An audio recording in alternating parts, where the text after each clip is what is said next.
More than 12,000 people have nothing to do today in Karachi as their main source of revenue has been destroyed by a group of unidentified terrorists following the suicide attack on the Ashraf procession. Over 3,000 shops were set on fire following the suicide blast, and now shop owners and their employees are shedding tears on their losses. In a country where the inflation has increased people's hardship and their source of revenue is now burned to ashes. आग जो है फिरोजपुर वाला में और कोयटा वाला market में लगी हुई थी। माशाल्लाह मार्केट में 3 से 4 घंटे बाद आई है और किसी ने हमारा ताउन नहीं किया। अपनी अपनी आंखों से जलता हुआ देखा सब कुछ हमने। खाली ये बातें करने से कुछ नहीं होता, ये आके देखते कि कितनी दवाई हुई है।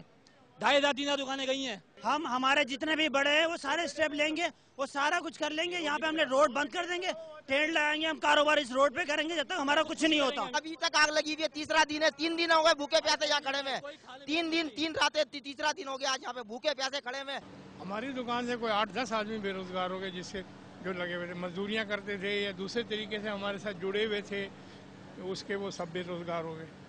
अब कब तक ये होता है, ये हमें तो 2 साल से पहले ये बनता हुआ नजर नहीं आ रहा है। जिन लोगों को चैम्बर के थ्रू या जिन लोगों को लिया जा रहा है तो उसमें छोटे ताजिरों की कोई कमेटी बनाई तो है उन्होंने, लेकिन जो आला सतह पर बात कर रहे हैं तो वो हम इंडस्ट्रियलिस्ट लोग हैं, आया वो इस मार्केट के नुमाइंदे नहीं है, तो उन नुमाइंदों को लिया जाए जिनके साथ यह हादसा हुआ है।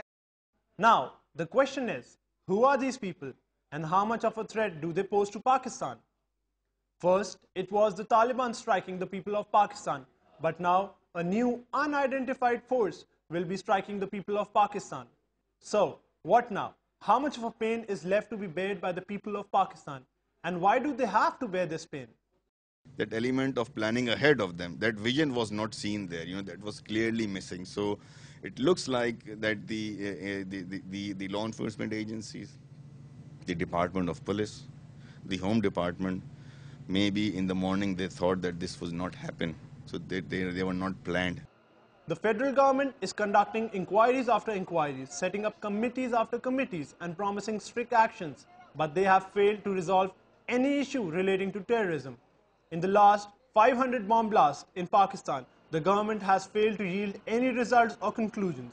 If such conditions prevail, where the government is not able to tackle such situations, the people of Pakistan are surely at the mercy of themselves.